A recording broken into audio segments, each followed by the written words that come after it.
music. He's like love, love, love, and music. La la la, love, love, love, love, love, and music. Love, love.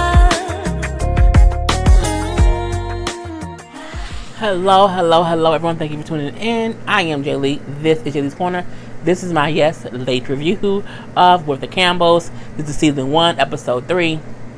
You won't be seeing this until Thursday morning-ish or whatever. So, thank you for waiting a while for me being slow. But it was a holiday. I just wanted to, chill out and not, you know what I'm saying, have to review stuff. So, you get this when you get it. Tonight's lipstick is Kat Von D. It's called Baja 5. I've worn it before. It's one of my faves. If you have not done so already, take a moment right now and just go ahead and subscribe to my channel. And then after you do that, do not forget to hit the little bell to notify you when I have new videos up. Because some people are like, oh my god, did she do this video? Did she do that video? Just get the just subscribe to the notifications and, let that be that. Anyway, so this episode, I'm like, do I like this show? Excuse me. I do. I said before, I feel like it is a better version of Mary Mary. But at the same time, I feel like the whole my husband thing, the whole I need more attention thing, the whole Erica seems kind of needy right now. And I'm like, that was episode 2.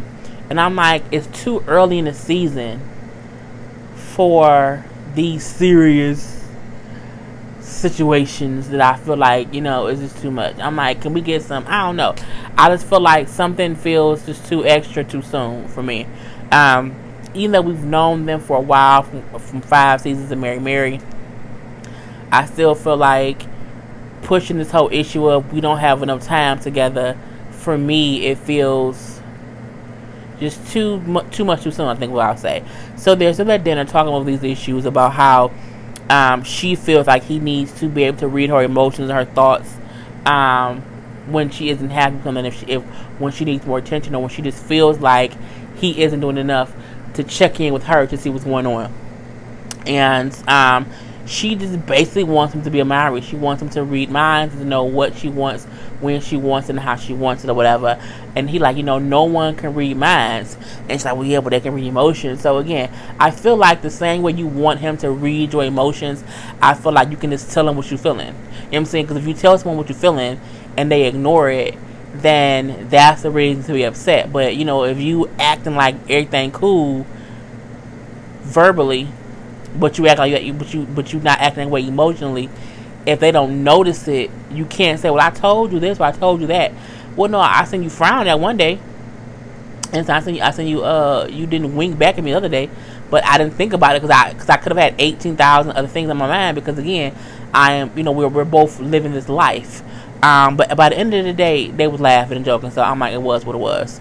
But again, I just, I'm a firm believer in speak up, because a closed mouth don't get fed.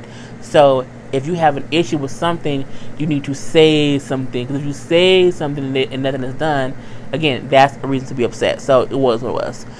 We do see her, and she's in Dallas. Her radio show that she goes to Dallas, I think she said twice a month to do. Other than that, she does it at home. So, the topic is her.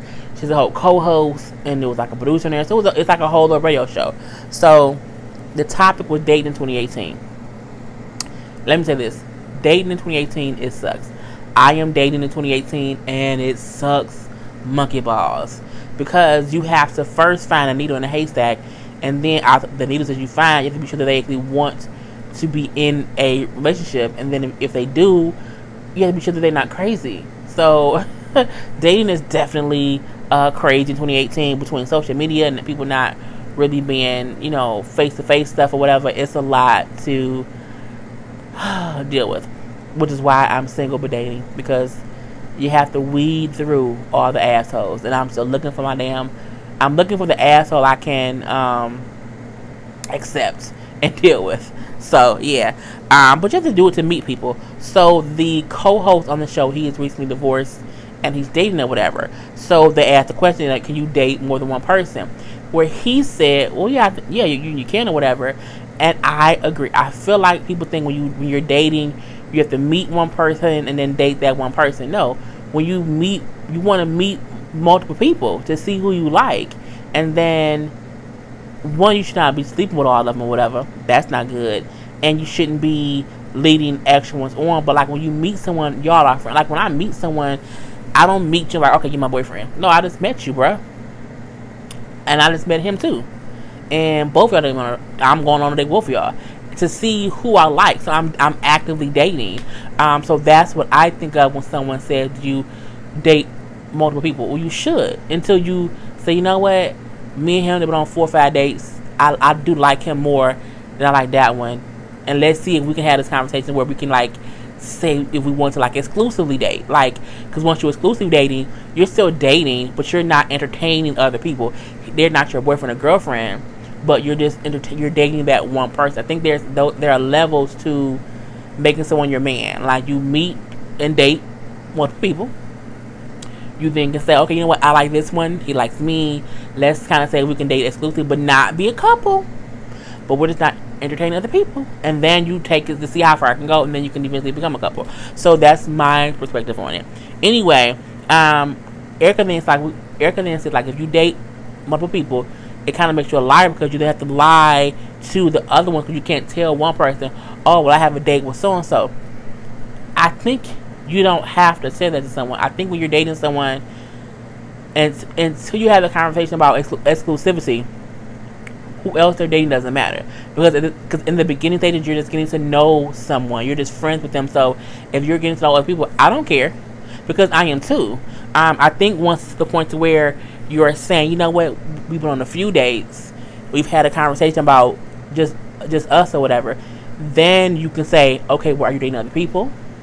Because I want to kind of make this thing like exclusive to where we're not dating other people, but we're still getting to know each other. So I think it's levels to it. But Erica been married for years, and she is different. So the co-host Griff said, well, he like, you know what, I don't know, you know, you can date multiple people. And then he realized, because she then saying, well, yeah, because you date multiple people, and she said it on air. So he like, I don't think the women I'm dating know I'm doing that. And it kind of happened so quick. She's like, oh shit, I kind of just messed him up. So he looked shocked, she looking shocked, and it's a whole thing of a situation. So now she feels bad, like, it's like, man, you messed me up. You know, people can hear this and hear that. It's kind of crazy. So she felt bad, like, well, dang, I didn't mean to put him out on Front Street. And that's true. Sometimes if you are a person where you're dating multiple people and you don't want them to know that you're doing it, you don't want someone else to air you out. But if you're doing that, to me, I think you're doing something fraudulent. If you can't be honest with someone and say, well, yeah, I'm dating you, but I'm also getting to know other people because I just met you today. But you can't say that if I've been getting to know you for the past 4 months, I'm not going to spend 4 months getting to know 8 people. I won't. I'll spend 2 months getting to know 4 people, and by that 2 months, I don't know if I want to be exclusive and date one person. And then at that point in time, I'm not talking to anybody else.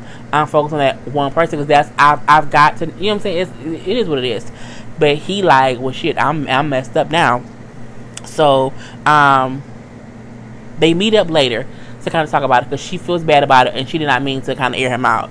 So, you know, she's like, you know what I'm saying, my bad, bro. You're a comedian. I didn't think about it. I thought it was kind of jokes. I didn't think about it until it was too late that what I said, you know what I'm saying, was like possibly really happening in your life. And he like, man, you kind of messed me up or whatever. You know, people was asking me questions or whatever, you know. So he, and his thing was, it was a joke, but it kind of hit home. So, but he understands her saying, like, you know what I'm saying, I thought it was awful jokes or whatever. He then brings up how, you know what I'm saying, he never thought he would be getting divorced, and that he would even have to date again. Like, I thought that she was my last pick. But, you know what I'm saying, unfortunately she wasn't. He then says, my mom got married 9 times. My father got married 5 times. He's like, I'm a professional stepkid. I say, damn, 9 marriages? 9?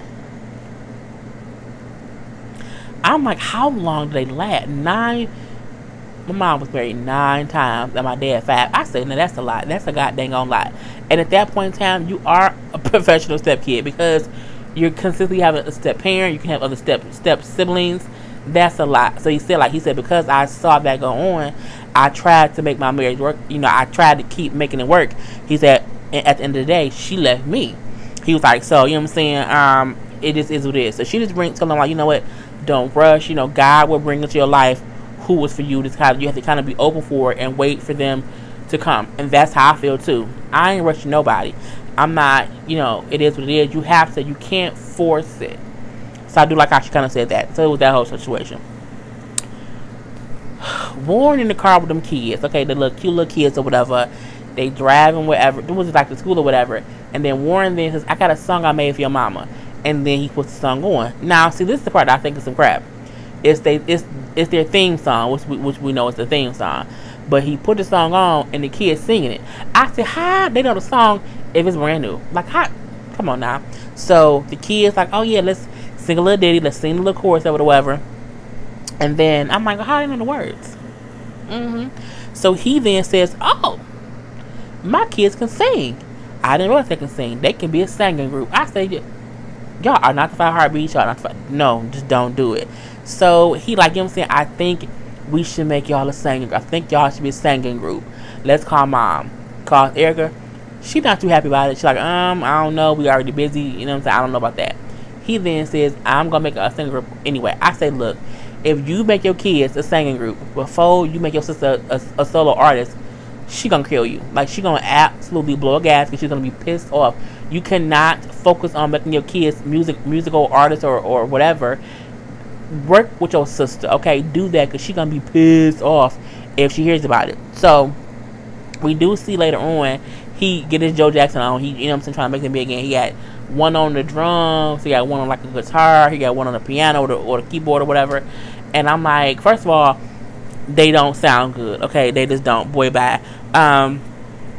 They don't sound good together. I know the oldest girl can sing because Erica has had her here and there, like hit a little tune, hit a little ditty on stage or whatever. So I know she can hold a note, and I think the younger two can probably hold a note too. However, they don't sound good together. Like, they don't.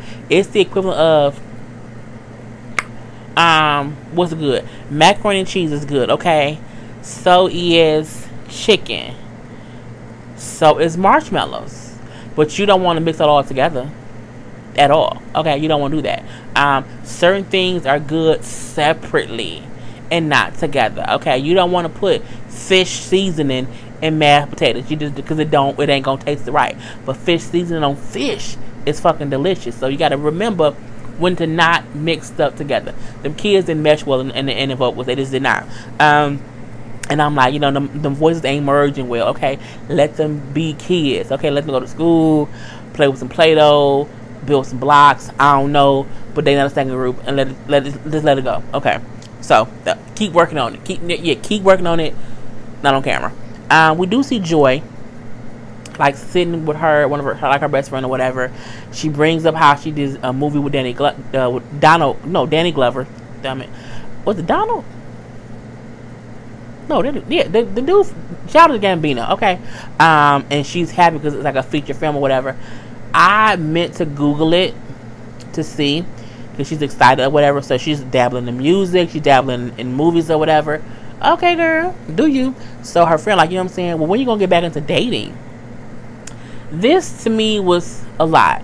It went from I'm dabbling in music in music and movies. I'm happy about that. Oh, you gonna start dating again? And it went from that to I was depressed, I was emotionally abused, I was in a bad relationship, and it took like a dark turn real quick, and I didn't see it going there at all, and I was like, hold up, bruh, what's happening? It's getting kind of dark. So she's like how she was, you know, in this bad place, how she was so depressed that she like went and like kind of alienated herself from family and friends or whatever, and in the midst of that, her friend's father passed when she wasn't there. So how she felt guilty for not being there for her friend when the father died, but how she's happy that she was under this spell of being with this person who wasn't good for her, but she luckily snapped out of it and came out of it, and she's not out of it. But I mean, when the girl said that you're gonna start dating again, I thought she was gonna say, well, girl, yeah, like eventually. But it took I was like, okay, I just didn't expect the whole I was in this abusive relationship. She only said emotion, she did not say physically, that I can remember. So I was like, okay, I'm me too. I'm happy that you are out of it and that you're happy and that you're, you know what I'm saying? Everything's cool. So we see that whole thing. Great. Google wants to still do her glam. And I'm like, okay, I guess this show is going to focus on one of their siblings. So we got Google for Erica. We got Joy for Warren. Cool. So Google wants to still do these glam suites that she did for the Stellars. And she's in how the people who participated were so happy, how the sponsors were happy, our clients were happy. It was a whole happy, joy situation. No pun intended. And she's like, I want to keep doing them. I want to partner with more brands or maybe get my own line. Like, I would hope to do that. And I'm like, okay, cool. So we do see her later having a video conference with someone. It was a conference with some guy who owns or works within a clothing distribution company. And, you know, he's talking to her like, well, hey, excuse me, I know before people have been reaching out to you, like how usually you are a brand ambassador or a spokesperson, whatever. But however, we want to work with you on your own line of clothing. And she, of course, is ecstatic. And I'm like, well, that's also a great thing. And she's like, oh, you guys, am I getting punked? So she's shocked, but she's also happy because it's also a dream of hers. This is what I have to say about that. I feel like Goo has always had great fashion. Even when Goo was plus size, Goo had great fashion advice, ideas, or whatever. She can dress different body types. What I don't like is that when someone has great style and they're plus size, and I don't, because, you know, we know Goo has lost a lot of weight, so we do know that. But I still feel like when Goo was bigger, she still dressed great. She still had great style. I think it's weird that some companies will only give someone their own line or have them be their brand ambassador or have them be whatever once they lose weight. To me, I feel like we have people of different sizes everywhere. Like, I had this posted on Instagram, a dress that I bought from Lane Bryant. And, you know, for Lane Bryant, a lot of their models on their website, the models are all smaller plus size girls. They're not bigger plus size girls. So I said, I'm going to start putting the outfit from the website of how it looks on someone smaller and how it looks on me. Because people my size might not even think to get an outfit because they don't see themselves in it. Because they only show people in the smaller. Like, if they go from a size 10 to 12 up to a 30, 32, they might not know what it look like on a 20, 24.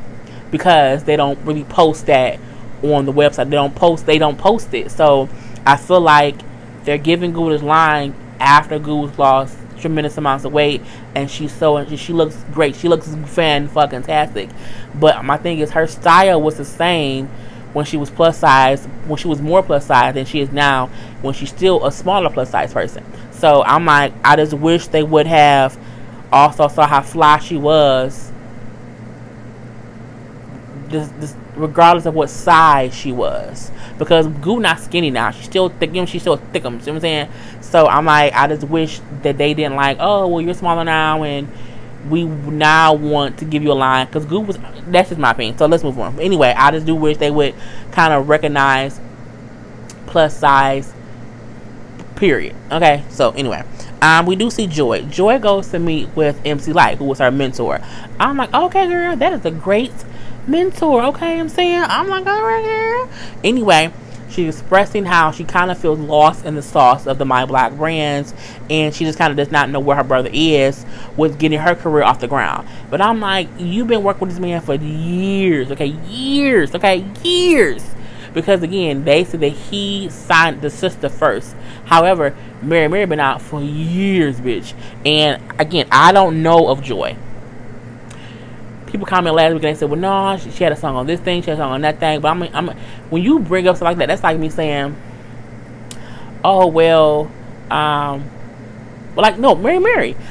We know who they are. Like, everyone knows who they are, period. So I think if you have to pick and choose, that, oh, yeah, remember she did one thing this one time, but that's his sister for one. And again, she been on the label just as long as Mary, but no one knows who she is. So I'm like, that to me is crazy.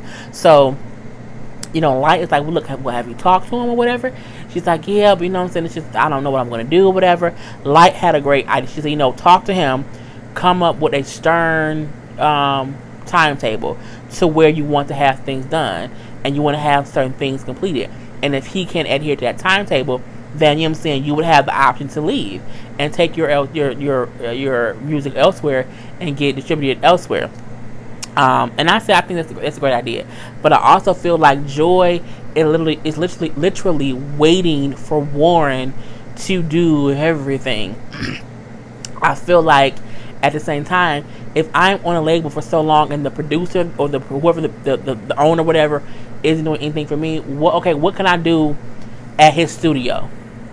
Because if I'm at your studio, I shouldn't have to book studio. I shouldn't have to pay for studio time. I'm your artist, so and I'm a sister too. So if you don't have time to produce me, I'm gonna produce myself. I'm going to at least put my foot forward to do different things. So I'll be wondering, what has Joy done outside of waiting for Warren to help her pop? Like, is she really waiting for him to do things, or waiting for him to bring her opportunity? Like, who is your manager? Who is your, like, do you have a talent? Like who do you have on your team besides him?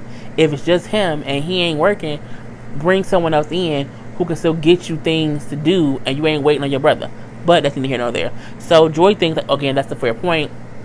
Because at this point, I need to do something different. You do. At this point, waiting around makes you look complacent, and it can look as if you're waiting for someone else to make you, when you can really make yourself. Like my friend, I tell her all the time, you want to do YouTube? Do YouTube. You want to make your videos? Make them. But if you don't post them, nobody gonna see them. You can't wait for someone to post them for you. You can't wait for someone to find your channel. You don't post something. Like, you have to be active, and you have to be active and put out content. Okay, you gotta do that. Anyway, she then said something like, but if I say that I'm leaving my block, if I talk to my brother and he can't do what I need him to do, and I then have to leave the label, he's gonna be mad, and my family will be devastated. If your family is if your family is devastated that your brother did not help your career over the past 15 years, and so you gave him 15 years to do something for you, and you then left, if they're upset with you, fuck them. Okay, they should be more upset with him for not helping you in the past 15 years when he has you on his label. You know what I'm saying? Like, that's just stupid. I mean, if your family is devastated because, and also, just because y'all not working together mutually does not mean that you're not family. Like, you don't have to cut ties with him as your brother. He just isn't working on your music career, because, again, he's had 15, 16 years and he ain't did shit, bro. Like, it's okay. It's okay to leave that. That's like if you in a marriage that ain't working, you don't just keep staying. You know what I'm saying? If it ain't working and you can't fix it, no one wants to fix it, and then you leave because it's broken and no one's helping, and then you're just miserable. You can't be miserable. You can't be complacent in situations and just be miserable. You can't do that. That's stupidity. That's the definition of insanity. You want to keep doing the same thing but expecting different results. It's insanity. Don't do that. So, girl, whatever. And plus, people have to realize that business and family is separate. Like, if you my manager or you my label person, whatever, but you fucking me over, like, brother, I love you, but I gotta go. It's separate. I'm not saying bye to my brother. I'm saying bye to my music exec. That's what I'm saying bye to. But I will see you at the family reunion. Bye. We do see Erica at like a little monthly meeting for a radio show, because earlier in the show she was saying how it was getting harder for them to book guests, because guests will request to be on the show, and upper management would take like weeks and weeks to get back to people, but by the end they wasn't available. So she wants to kind of streamline that procedure to figure out why is it taking us forever to get people approved to be on our show. So she do bring up to them, like, the booking procedures is kind of crazy. That does not really work for me. And she said the process to have to get approval for someone to be on the show is crazy if they can't get responses before 2 or 3 weeks. Like, that doesn't work for me. It's like, if I'm with people who are my friends in the industry and they're like, well, I sent an email or I sent a request to be on the show, it's been 3 weeks and no one's responding back to me, and does that mean I can't be on the show? And then Eric, like, and I don't have the information to know if it was approved or not. It's putting me in the awkward spot, because, again, they're my friends and they should not have to beg, borrow, and steal to be on my show. Like, we should want them on the show to get the show more successful. Which, if you are Erica Campbell, honey, you don't have all your friends on your show, you should have one friend on your show every week, or at least every other week. Like, point blank every week is 1 day a week. Have a guest, because that's what makes people tune in, because they want to talk to people. Yolanda Adams, whoever, Donnie McClurkin, who, bring them on. Honey, bring Shirley Caesar. I don't care. The Clark sisters, bring whoever. But, you know, I agree to not be able to approve people to come on. It's crazy. So, in a 2-week delay, girl, bye. I said, none of this is crazy. So, the powers that be, the guy on the phone who they was talking to, he do say, well, I didn't know that. That is kind of weird. You know, we will make sure we should not be waiting that long to get back to people, and I'll make sure that we respond quicker. If someone requests to be on the show, they should have a response within 72 hours. It should be that simple. If they say, hey, I want to be on the show in 2 weeks. I want to be there, and I have an opening, or I have an opening in 3 days. I need to be there. Like, as a radio station, as a radio show, you should have someone available to say, can we do it? Yes. There should be one person or 2 or 3 people. I don't know how many people. There should be people in charge of literally who books the guest, so that way they can know who wants to come, and you need to have a direct contact who can say yes or no. And it's that easy. It should be that simple. And he says that they will start making that happen. And I'm like, okay. And that was it. The show ends with Joy going to talk to Warren. Okay, but of course they didn't talk. It's gonna have. This show literally always it ends at a beginning of a conversation, and we have to wait until the next episode to see it. So I see that, and that's kind of a premise. But you know, the show is entertaining. It is. There's a little bit of stuff that I'm looking like, I don't know, whatever, but it's entertaining enough to watch. So that's why I gave it to you guys. Anyway, that's the end of my review. I am Jay Lee. This is Jaylee's Corner. Peace.